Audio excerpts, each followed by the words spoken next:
नमस्कार, वंदे मातरम। मैं सिद्धार्थ लाटा आपकी अपनी इस ऑनलाइन क्लास में एक बार फिर से स्वागत करता हूं। आज हम पढ़ रहे हैं अगला जो अध्याय है आत्म परिचय। और ये जो पाठ्यक्रम की दृष्टि से देखें तो पद्य भाग का 7वां पाठ है। इसके कवि जो हैं हरिवंश राय बच्चन। इस कविता को हम पढ़ें इससे पहले हम हरिवंश राय बच्चन के परिचय की तरफ थोड़ा सा ध्यान दें तो हमारे ध्यान में आता है कि हरिवंश राय बच्चन का जन्म 27 नवंबर 1907 में हुआ था और इनकी मृत्यु जो है 18 जनवरी 2003।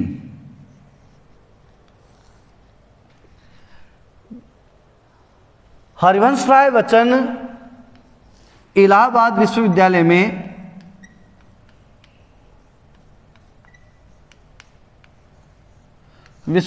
में अंग्रेजी विभाग के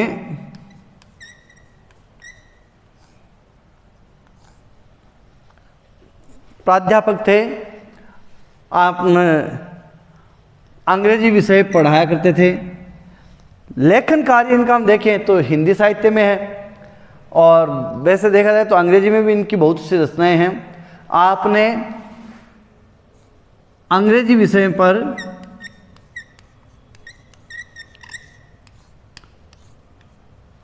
पीएचडी की उपाधि जो प्राप्त की है, शोध जो किया, उसके लिए आप जो इंग्लैंड गए थे और वहाँ से आपने विदेश से ये पीएचडी की उपाधि है वो प्राप्त की है। हरिवंश राय बच्चन के बारे में हम और ध्यान करें तो आप सब इस बात को जानते हैं कि आज सदी के महानायक के रूप में हम अमिताभ बच्चन को देखते हैं। अमिताभ बच्चन को संपूर्ण विश्व में ख्याति प्राप्त है। इन्हीं अमिताभ बच्चन के जो पिता जो हैं वो हरिवंश राय बच्चन हैं। हरिवंश राय बच्चन की जो आरंभिक स्थिति थी वो सामान्य स्थिति थी, या हम यूँ कहें जीवन में संघर्ष थे। इस कारण से इनके पास में विदेश जाने के लिए भी उस समय पैसे नहीं थे और इनके साथियों ने इनका समर्थन किया, इनको उत्साहित किया और इनका सहयोग किया, जिसके कारण से हरिवंश राय बच्चन है वो विदेश जाकर के अपना शोध कार्य कर सके। आप सबके ये ध्यान में रहे कि अमिताभ इस जो अपने क्षण को या इस याद को कई बार स्टेज के माध्यम से या अपने कार्यक्रमों के माध्यम से शेयर कर चुके हैं कि जब इलाहाबाद से हरिवंश राय बच्चन जब विदेश से वापस आए तब अमिताभ ने अपने पिता से पूछा कि पिता, हम सब जानते हैं कि विदेश से कोई भी लौट करके आता है तो अपने बच्चों के लिए कुछ न कुछ लेकर के आता है। लेकिन हरिवंश राय बच्चन जब विदेश से लौट करके आए थे तब अमिताभ ने जब ये बात पूछी कि पिताजी आप हमारे लिए क्या लेके आए, तब हरिवंश राय बच्चन ने अपना शोध जो ग्रंथ जो है वो अपने पुत्र के हाथ में रखते हुए कहा कि बेटा मैं विदेश से ये लेके आया हूँ तुम्हारे लिए और इसे संभालना। तो आज हम देखते हैं कि वही हरिवंश राय बच्चन जो हैं, जो कवि हैं, उनकी आगे जिस तरह से ख्याति रही और उसी ख्याति की वजह से, उसी पहचान की वजह से आप सबके ध्यान में रहे कि अमिताभ बच्चन को फिल्म इंडस्ट्रीज में काम मिला था। जब अमिताभ फिल्म इंडस्ट्रीज में जब काम की तलाश में गए थे तब वहाँ पर यही उनकी पहचान थी कि ये कौन है, अमिताभ, क्यों हरिवंश राय बच्चन के पुत्र। हरिवंश राय बच्चन उस समय बहुत ख्याति प्राप्त कवियों में आ चुके थे। हरिवंश राय बच्चन के जीवन में जो दुख थे, पीड़ाएं थी, उन दुख पीड़ा को हम ध्यान करें तो उस दुख पीड़ा को, व्यक्तिगत दुख को उन्होंने अपने काव्यों के माध्यम से भी व्यक्त किया है। दूसरा मैं आपको यहाँ बता दूं कि हरिवंश राय बच्चन की जो की 2 शादियाँ हुई हैं, जिनमें पहली पत्नी इनकी जो थी श्यामा,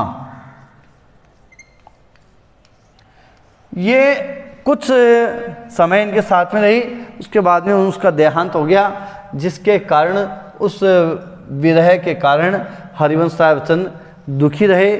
उसके बाद में इनके जीवन में मैं कई बार मजाक के तौर पे ये बात कह देता हूँ कि जिस कारण से हरिवंश राय बच्चन के जीवन में मंदी आ गई, और उसके बाद में इनकी जो दूसरी पत्नी जो है तेजी बच्चन, तो मैं कहता हूँ कि तेजी के रूप में इनके जीवन में फिर से तेजी आ गई। ये याद रखने के लिए ध्यान में रहे आपके। तो इनकी 2 शादियाँ हुई हैं, श्यामा और तेजी बच्चन से। हरिवंश राय बच्चन अपने निजी प्रेम को, अपने व्यक्तिगत प्रेम को अपने काव्यों के माध्यम से भी स्वीकार करते आए हैं, और इन्होंने जहाँ काव्य की जो एक धारा चल रही थी, उस धारा से कुछ अलग लिखने का प्रयास किया और अपनी एक अलग धारा इन्होंने बहाई, जिसे लोग हालावाद कहते हैं।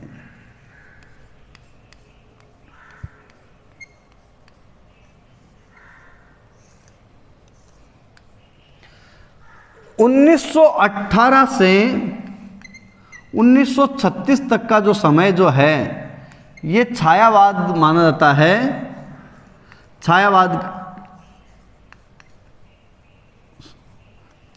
का समय माना जाता है, और इस समय के जो कवि हैं वो छायावादी कवि माने गए हैं। हरिवंश राय बच्चन भी उन छायावादी कवियों के कालखंड में हुए, कालक्रम में हुए और छायावादी कवि रहे, लेकिन फिर भी इन्होंने इस छायावाद के अंदर से एक नया वाद प्रवाहित किया 1936 से 1940 के मध्य, और जिसे इन्होंने नाम दिया हालावाद। अब यहाँ पर बात आती है कि हालावाद क्या है या हालावादी प्रकृति क्या है। तो कवि हरिवंश राय बच्चन अपनी इस हालावाद की प्रकृति को, हालावाद को स्पष्ट करते हुए स्वयं स्पष्ट करते हैं, स्वयं कहते हैं कि हालावाद क्या है। इसको हम पढ़ें उससे पहले हम थोड़ा सा इस शब्द को समझने का प्रयास करें। मैं बार बार कहता हूँ, अपने हर प्रत्येक कक्षा में कहता हूँ, कोई भी शब्द आता है तो उस शब्द को आप अर्थ के माध्यम से या शब्द के टुकड़े करके अर्थ को समझने का प्रयास करें। हाला का मतलब होता है शराब, मदिरा।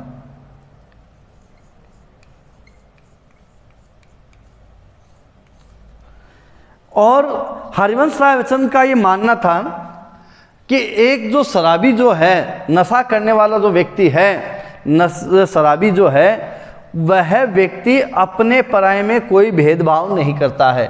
हम कई बार ये देखते हैं, जो नशे में जो चूर होता है, वो व्यक्ति जो कुछ कहना होता है वो सब कुछ बक देता है, बोल देता है। उसके मन में कोई भी कपट छल नहीं रहता है। छल कपट व्यक्ति जो समझदार होता है उसके मन में दिखाई देते हैं। वो सोचता है ये बात मेरे को कहनी है या नहीं कहनी, ये मुझे करना चाहिए नहीं करना चाहिए। लेकिन जो व्यक्ति नशे में होता है उसे तो कुछ होश ही नहीं है, वो प्रत्येक बात को स्पष्ट कह देता है, वो अपने पराये का भेदभाव भूल करके। तो कवि हरिवंश राय बच्चन का ये मानना था कि इस संसार के लोगों से तो वो जो व्यक्ति है, नशे वाला व्यक्ति है, वो ज़्यादा अच्छा है। वह सब, इसका मतलब ये नहीं है कि हरिवंश राय बच्चन नशे का समर्थन करते हैं। हरिवंश राय बच्चन कहते हैं कैसी शराब पीनी है? स्नेह शराब, प्रेम की मस्ती, प्रेम की शराब पी करके व्यक्ति को मदमस्त रहना चाहिए, मस्त रहना चाहिए प्रेम में। अपने व्यक्तिगत प्रेम को भी यहाँ पे स्वीकार करते हैं, राष्ट्र प्रेम, देश प्रेम, ये तो सब हैं ही, ये तो सब प्रेम के रूप ही हैं। और कवि हरिवंश राय बच्चन यहाँ पर प्रेम को स्वीकार करते हैं। मनुष्य का मनुष्य के प्रति प्रेम भाव होना चाहिए, इसको वो स्वीकार करते हैं। तो कवि हरिवंश राय बच्चन कहते हैं कि जीवन एक मधु कलश है। ये हालावाद को हम पढ़ने का प्रयास, समझने का प्रयास करेंगे। तो ये जीवन जो हमें मिला है, हमारा जीवन जो है वो मधु कलश है।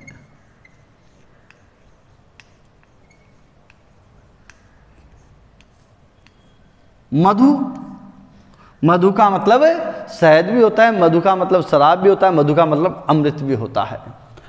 ये जो हमारा जीवन जो है ये एक मधु कलश है, और ये दुनिया जो है, संसार जो है, ये मधुशाला है।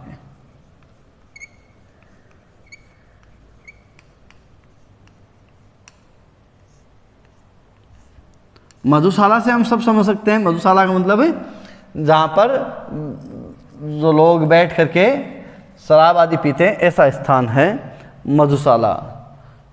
आजकल की जो नए ट्रेड में उसको जैसे कई जगह बियर बार लिखे रहते हैं, बार लिखे, वो मधुशाला, इस दुनिया मधुशाला है। और जीवन की जो कल्पना जो है वो साकी।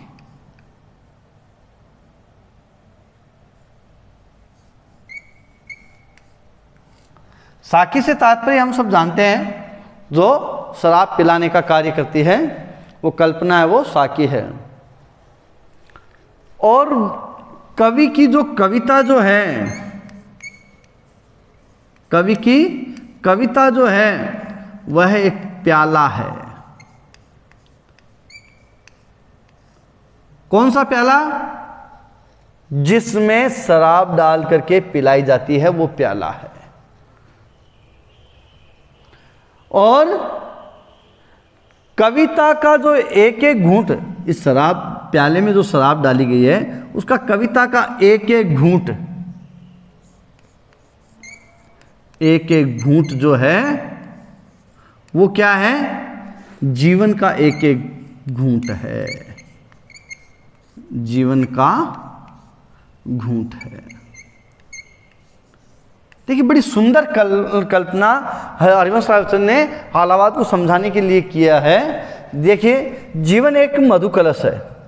हमें जो जीवन मिला है ये मधु कलश है, और ये जो संसार, जो दुनिया है, ये मधुशाला है। व्यक्ति यहाँ मधुशाला में आकर के अपने जीवन रूपी मधु कलश से कल्पना रूपी साकी जो है वो क्या करती है? व्यक्ति अब कल्पनाएं करता है, अनेक कल्पनाएं करता है, और एक एक घूंट, जीवन का एक एक घूंट जो है इस मधु कलश में से, जीवन के एक एक क्षण में से, जीवन के एक एक घूंट को, जीवन के एक एक क्षण को एक एक घूंट के माध्यम से पीता चला जाता है, अर्थात जीवन जीता चला जाता है।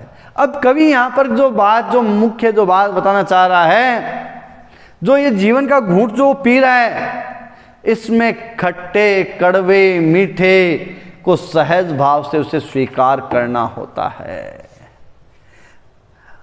कईयों को स्वाद कैसा लगता है, कईयों को स्वाद कैसा भी लगे, तो उसका एक एक घूंट, एक एक स्वाद वो चखता चला जाता है। और कवि कहता है, इस खट्टे कड़वे को सहज भाव से स्वीकार कर लेता है, पी लेता है, जीवन के घूंट को पी लेता है, तो उसमें क्या होता है?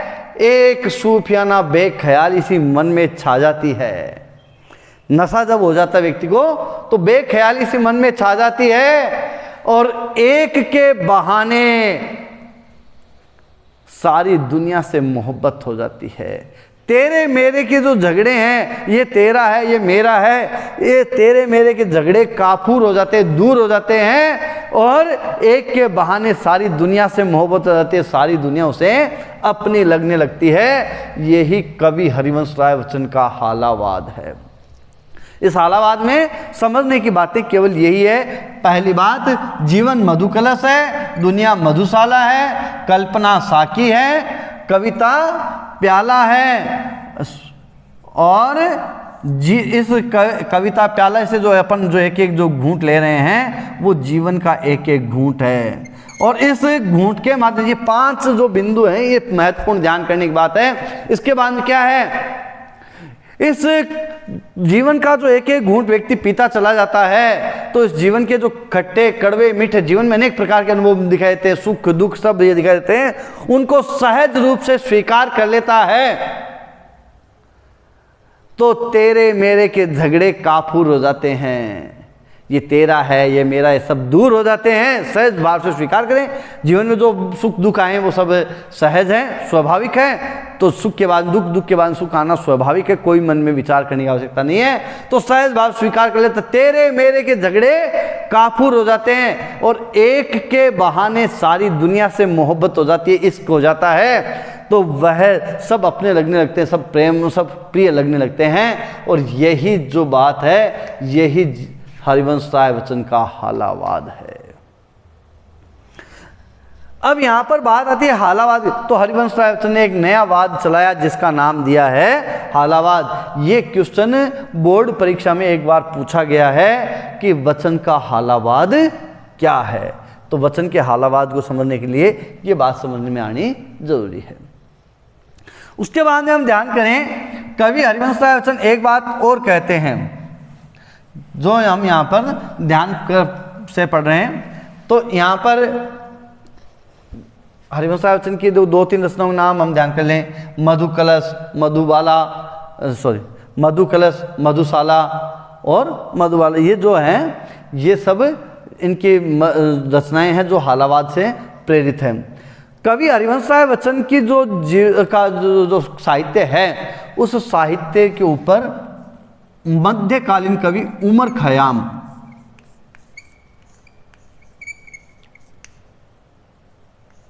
उमर खयाम का प्रभाव दिखाई देता है। सूफी कवि उमर खयाम का प्रभाव दिखाई देता है।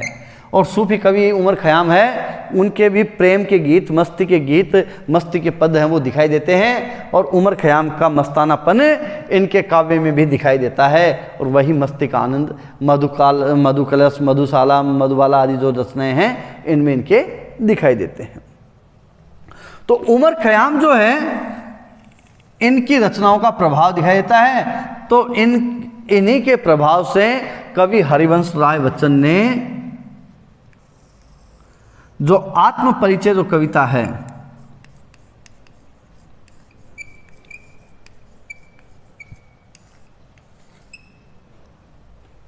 ये आत्म परिचय जो कविता है, इस आत्म परिचय कविता में जो छंद जो इन्होंने प्रयोग किया है, वो छंद उमर खयाम के सूफी प्रभाव से ही इसमें दिखाई देता है।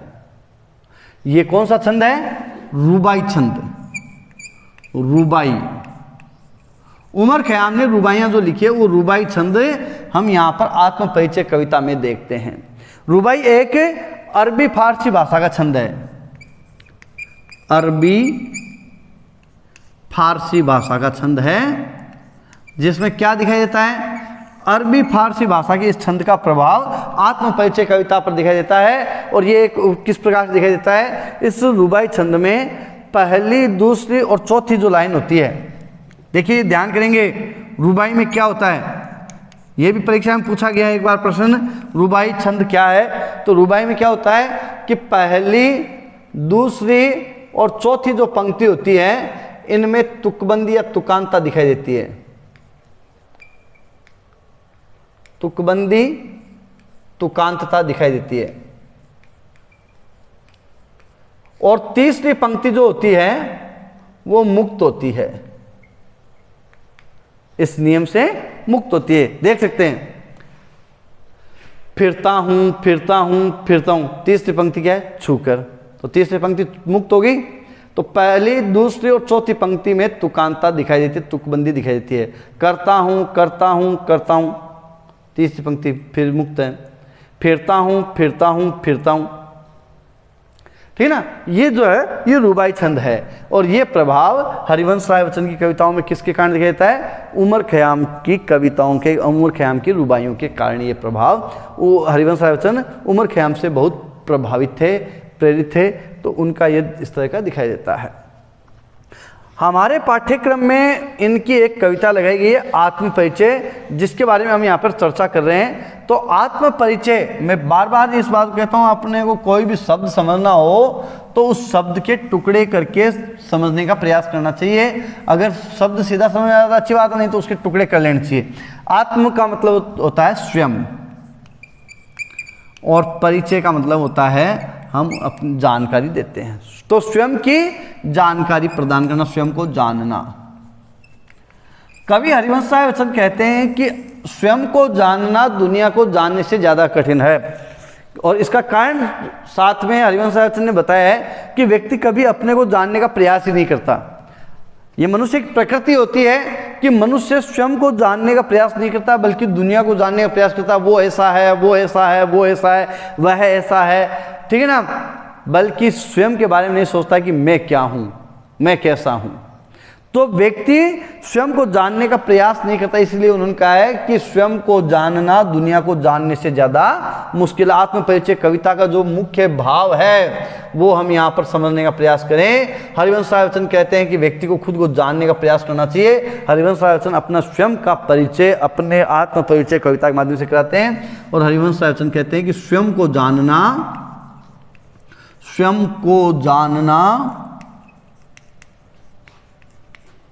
बहुत कठिन, दुनिया को जानने से ज़्यादा कठिन है।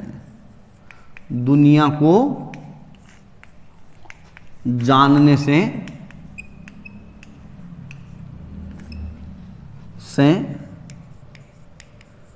कठिन है। दूसरी बात जो आत्म परिचय में जो बात उभर के सामने आती है, जीवन विरोधाभासों का सामंजस्य है। हमारा जो जीवन है विरोधाभासों का सामंजस्य है।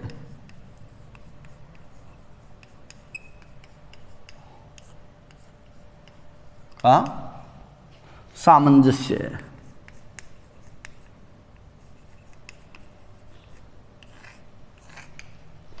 किस प्रकार से सामंजस्य है, ये ध्यान करें। जीवन में अनेक विरोधी बातें हमारे जीवन में एक साथ दिखाई देती है। हम कहते हैं ये नहीं करना और हम वही करते नजर आते हैं, विरोधाभास। हमें ये नहीं करना, वो ऐसा है। किसी के बारे में कुछ भी कह दें और उसके बाद में उसके पीठ पीछे हम उसके बारे में कुछ भी कह दें, तो ये विरोधाभास दिखाई देते। सुख और दुख दिखाई देते, दुख में भी हम खुश दिखाई देते हैं क्योंकि दुनिया को हम अपने दुख प्रकट नहीं करना चाहते। कई बार ऐसा होता है कि हम अपनी खुशी को भी दुख के माध्यम से व्यक्त करते हैं क्योंकि हम दुनिया को अपना सुख है वो दिखाना नहीं चाहते। ये इस प्रकार के विरोधाभास दिखाई देते हैं। और ऐसा ही विरोधाभास हरिवंश राय बच्चन की कविता जो आत्म परिचय, उसमें हरिवंश राय बच्चन अपने जीवन के विरोधाभासों को भी व्यक्त करते हैं।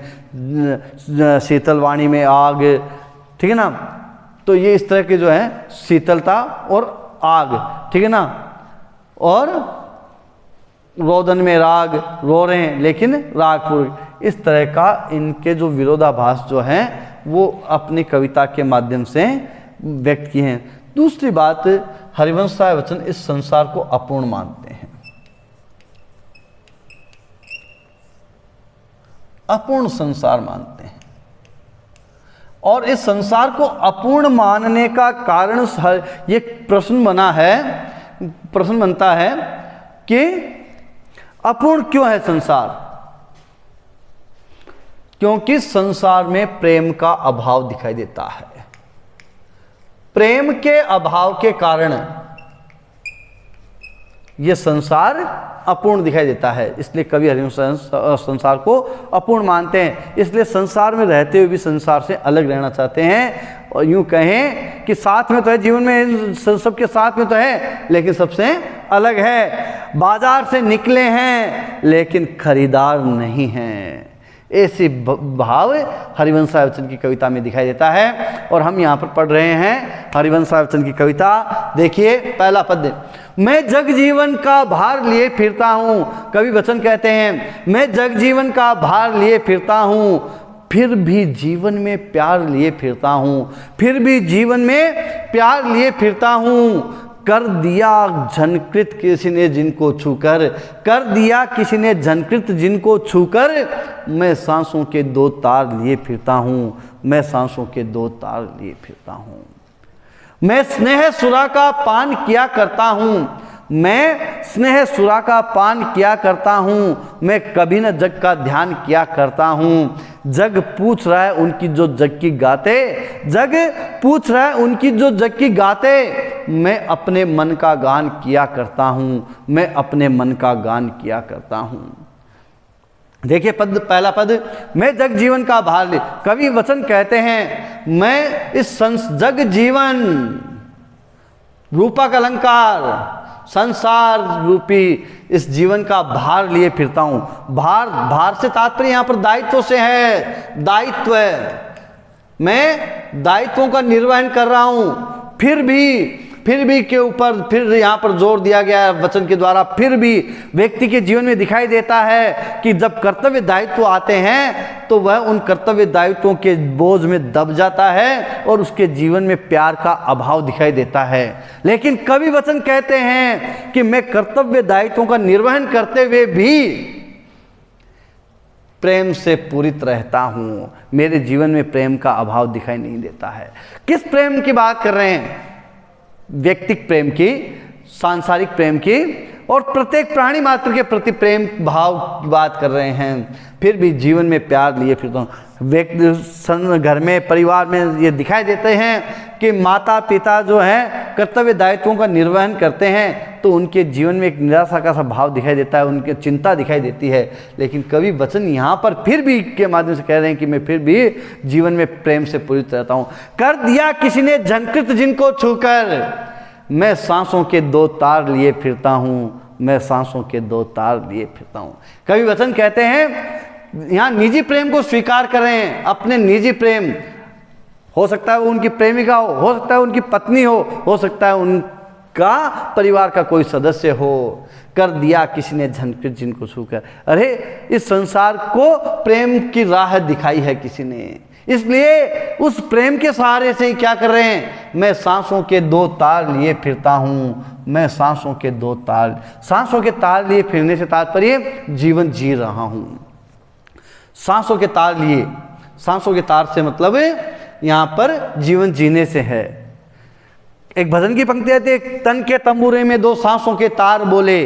तो सांसों के तार से तात्पर्य व्यक्ति के जीवन चलने से है, जीवन की प्रक्रिया चलने से है। ये तार जब झनकृत होना बंद हो जाएंगे, चलना बंद हो जाएंगे, बजना बंद हो जाएंगे तो इसका मतलब व्यक्ति मृत हो चुका है। तो मैं सांसों के दो तार लिए फिरता हूँ। मैं जो जीवन जी रहा हूँ, सांसें चल रही है मेरी, ये उसी प्रेम के सहारे से चल रही है। फिर दूसरे पद में देखिए कवि वचन कहते हैं कि मैं स्नेह सुरा का पान किया करता हूं, मैं कभी न जग का ध्यान किया करता हूं। जग पूछ रहा है उनकी जो जग की गाया करते, जग पूछ रहा है उनको जो जग की गाया करते, मैं अपने मन का गान किया करता हूं, मैं अपने मन का गान किया करता हूं। कवि वचन यहां कहते हैं कि मैं स्नेह सुरा, यहां फिर रूपक अलंकार का प्रयोग किया गया है। प्रेम रूपी मदिरा का पान करके, प्रेम रूपी मदिरा, शराब, मैं प्रेम रूपी मदिरा को पी करके पिया करता हूं और कभी न जग का ध्यान किया। उस प्रेम रूपी मदिरा को पी करके उसी के नशे में मस्त रहता हूं और कभी न जग का ध्यान किया। संसार की तरफ मैं ध्यान नहीं देता हूं। संसार में अच्छे बुरे सब प्रकार के लोग दिखाई देते हैं और कवि वचन कहते हैं इस संसार के लोगों की तरफ ध्यान क्यों नहीं देते हैं कि जग पूछ रहे उनकी जो जग की गाया करते। इस संसार के लोगों की प्रकृति इस प्रकार की है कि वो उसी का गुणगान करते हैं जो इस संसार के लोगों का गुणगान करते हैं। संसारिक लोगों का गुणगान करते हैं तो वो उनके गुण, तो दोनों एक जैसे, अपने मारवाड़ी का आ रहा हमारा सपन पाठ, वही स्थिति, दोनों एक जैसे हो जाते हैं। तो संसार के लोग क्या करते हैं, उनका गुणगान करते हैं जो संसार के लोग। तू मेरी प्रशंसा कर दे, मैं तुम्हारी प्रशंसा कर दूं। उष्ट्राणाम ही विवाहेषु गीतम गायन्ति गर्दभा अहो रूप महोध्वनि। तो परस्पर प्रशंसन्ति अहो रूप महोध्वनि, जो ये पंक्ति दिखाई देती है। तो दोनों एक दूसरे की प्रशंसा, तुम मेरी प्रशंसा कर देना, मैं तुम्हारी प्रशंसा कर देता हूँ। संसार में इस तरह के लोग होते हैं। इसलिए कवि कहता है कभी न जग का ध्यान किया करता हूँ, मैं अपने मन का गान किया। कवि वचन कहते हैं मैं तो अपने मन के जो भाव हैं वो ही गुनगुनाता रहता हूँ, वो ही व्यक्त करता रहता हूँ। अगला पद है, देखेंगे। मैं निज उर के उद्गार लिए फिरता हूँ, मैं निज उर के उपहार लिए फिरता हूँ, है यह अपूर्ण संसार न मुझको भाता, है यह अपूर्ण संसार न मुझको भाता। मैं सपनों का संसार लिए फिरता हूँ, मैं सपनों का संसार लिए फिरता हूँ। फिर से मैं एक बार बता दूं, ये रुबाई छंद है जिसमें पहले, दूसरे और चौथे पंक्ति में तुकांतता, तुकबंदी दिखाई देती है, तीसरी पंक्ति से मुक्त होती है। और बड़ी सुंदर अरबी फारसी भाषा का ये छंद है जिसके अंदर उसका प्रयोग हिंदी भाषा में कवि हरिवंश राय बच्चन के द्वारा किया गया है। मैं निज उर के उद्गार लिए फिरता हूँ। कवि वचन कहते हैं कि मैं जो अपने काव्य के माध्यम से, अपने विचारों के माध्यम से जो भी मैं व्यक्त करता हूँ अपने लेखन के माध्यम से, वो मेरे निज उर के उद्गार हैं, मेरे स्वयं के हृदय के भाव हैं। वो मैं निज उर के उपहार लिए फिरता हूँ, मैं अपने प्रेम के जो उपहार, हृदय का जो उपहार है वो अपने काव्य के माध्यम से आप सबको समर्पित करता हूँ। निज उर के उपहार, उर के उपहार, उर यानी हृदय, हृदय का उपहार क्या है? हृदय के भावों का व्यक्त करना, और वो सब मैं आपको समर्पित करता हूँ। है यह अपूर्ण संसार न मुझको भाता। कवि वचन स्पष्ट कहते हैं, है यह अपूर्ण संसार, ये संसार जो है ये अपूर्ण है, इसलिए मुझे संसार क्या है? अच्छा नहीं लगता, इसीलिए संसार मुझे अच्छा नहीं लगता। है यह अपूर्ण संसार न मुझको भाता, मैं सपनों का संसार लिए फिरता हूँ, इसलिए मैं एक अपना सपनों का संसार बसा करके उसी में फिरता रहता हूँ, उसी में मस्त रहा करता हूँ। अगला पद हम देखेंगे। कवि वचन कहते हैं कि मैं जला हृदय में अग्नि दहा करता हूँ, मैं जला हृदय में अग्नि दहा करता हूँ, सुख दुख दोनों में मग्न रहा करता हूँ, सुख दुख दोनों में मग्न रहा करता हूँ। जग भव सागर तरने को नाव बनाए, जग भव सागर तरने को नाव बनाए, मैं भव मौजों पर मस्त बहा करता हूँ, मैं भव मौजों पर मस्त बहा करता हूँ। कवि वचन कहते हैं कि मैं जला हृदय में अग्नि दहा करता हूँ। किस प्रकार की अग्नि है? ईर्ष्या की अग्नि नहीं है। यहाँ पर कौन सी अग्नि की बात है? प्रेम की अग्नि। कवि वचन कह रहे हैं मेरे हृदय में जो प्रेम की अग्नि जो जल रही है, मैं उस प्रेम की आग में स्वयं ही जला करता हूँ, दहा करता हूँ, जलता रहता हूँ। कवि वचन प्रेम को स्वीकार करते हैं कि संसार में सबके प्रति प्रेम भाव होना चाहिए, और ये प्रेम भाव लोगों के हृदय में इसका अभाव दिखाई देता है। तो कवि कहते हैं कि मैं जला हृदय में अग्नि दहा करता हूँ, सुख दुख दोनों में मग्न रहा करता हूँ। चाहे जीवन में, ये जीवन के दो पहलू हैं, सुख और दुख, सुख दुख दोनों में मग्न रहता हूँ, मस्त रहता हूँ। जग भव सागर तरने को नाव बनाए। संसार के लोग क्या करते हैं? इस संसार से या सागर से किनारे जाने के लिए क्या करते हैं? किसी न किसी का सहारा लेते हैं। लेकिन यहाँ भव सागर, संसार रूपी रूपक अलंकार, मैं भव, लोग इस भव सागर से तरने के लिए क्या करते हैं? अनेक प्रयत्न करते हैं, उपाय करते हैं। लेकिन कवि कहता है कि मैं इस संसार में रह करके मैं भव मौजों पर मस्त बहा करता हूँ। संसार में रह करके उससे विरक्ति का भाव, संसार में है भी और नहीं भी। संसार के अंदर मैं बार बार अपने काव्यों के माध्यम से, अनेक अपने क्लास के माध्यम से मैं बताता रहता हूँ कि हमें क्या करना है कि यहाँ सबके साथ में रहते हुए भी इनसे अलग रहने का प्रयास करना। जो बुराइयाँ जो है, हमें बुराई से नफरत करनी चाहिए, बुरे लोगों से नफरत नहीं। क्यों? बुरे व्यक्ति के अंदर से अगर बुराई निकल जाती है तो फिर वो बुरा नहीं रहता। वैसे कवि वचन की यहाँ पर जो ये शिक्षा कवि वचन के काव्य से हमें दिखाई देती है कि संसार में रह करके भव मौजों पर मस्त बहा करता हूँ। संसार में रह करके भी संसार से विरक्ति का भाव हमारे मन में आना चाहिए, संसार से अलग रहने का भाव आना चाहिए, संसार की जो बुराई है उससे हमें दूर रहने का प्रयास करना चाहिए। ये 4 पद आज हमने पढ़े हैं, और बाकी जो पद हैं, जो इनके बचे हुए 6 पद जो हैं वो हम पढ़ेंगे बाद में। देखेंगे, पहला पद हमने पढ़ा जिसमें कवि वचन स्वयं अपने निजी प्रेम को स्वीकार करते हुए कहते हैं कि मैं जग जीवन का भार लिए, संसार का दायित्वों का भार लिए भी फिरता हूँ और फिर भी जीवन में प्यार लिए फिरता हूँ, फिर भी मेरे जीवन में प्रेम का भाव दिखाई देता है। कर दिया किसी ने झनकृत जिनको छूकर, ये प्रेम की जो बात है, ये प्रेम भाव जो उनके हृदय में जगह है, ये किसी अपने ने ही जगह है। मैं सांसों के दो और उसी प्रेम के सहारे से मैं अपना जीवन व्यतीत कर रहा हूँ। मैं स्नेह सुरा का पान, प्रेम रूपी मदिरा को पी करके उसी में मस्त रहता हूँ और इस संसार की तरफ मैं कभी भी ध्यान नहीं देता हूँ। संसार की तरफ ध्यान नहीं देने का मुख्य कारण क्या है, वो यही बताते हैं कि क्योंकि संसार में प्रेम का अभाव दिखाई देता है इसलिए। और दूसरा, संसार की प्रकृति कैसी है कि एक दूसरे की प्रशंसा करने की बात है। तो यहाँ पर जग पूछ रहा है उनको जो जग की गाया करते, मैं अपने मन का, लोग हैं वो एक दूसरे के गुणगान किया करते हैं, लेकिन मैं तो अपने मन के जो बात आती है, मन का जो भाव आता है वो ही कहता हूँ। अर्थात स्पष्ट वक्ता यहाँ पर दिखाई देते हैं हरिवंश साहिब चंद, स्पष्ट वक्ता के रूप में। मैं निज उर के उद्गार लिए, मैं हृदय के उद्गार जो हैं, भाव हैं, वही आपको व्यक्त करता हूँ, वही मैं आपको प्रेम के उपहार के रूप में आपको देता हूँ। यह अपूर्ण संसार न मुझको बाता, ये संसार अपूर्ण है क्योंकि इसमें प्रेम का अभाव दिखाई देता है, इसलिए मुझे अच्छा नहीं लगता। इसलिए मैं सपनों का संसार बसा करके उसी में मस्त रहता हूँ। सपनों के संसार से यहाँ पर हम एक बात मैं और बता दूँ कि कवि रेक प्रजापति, कवि एक प्रजापति, अर्थात कवि स्वयं जो होता है वो ब्रह्मा की तरह होता है, जो सृष्टि की रचना करने का सामर्थ्य रखता है।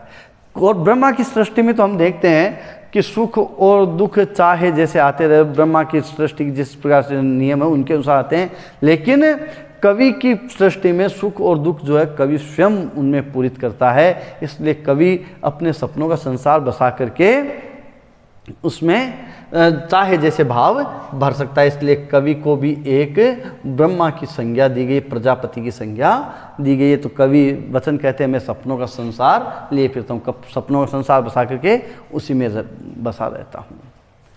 फिर कवि कह रहे हैं कि मैं जला हृदय में अग्नि दहा करता हूँ, मैं हृदय में आग जला करके, प्रेम की अग्नि जला करके उसी में जलता रहता हूँ और सुख दुख दोनों में मग्न रहा करता हूँ, चाहे सुख आए चाहे दुख आए, इन सब में दोनों स्थितियों को सहज भाव से स्वीकार करता हूँ। इस संसार से मोक्ष प्राप्त करने के लिए, पार जाने के लिए लोग न जाने क्या क्या उपाय करते हैं, लेकिन मैं तो इस संसार में रह करके भव मौजों पर मस्त बहा करता हूँ। संसार में रह करके संसार की प्रकृति के अनुसार, संसार की स्थिति के अनुसार ही मस्त रहता हूँ। ये 4 पद हमने पढ़े हैं, बाकी पद हम पढ़ेंगे अगली क्लास में। तब तक के लिए आप सबका बहुत बहुत धन्यवाद। वंदे मातरम।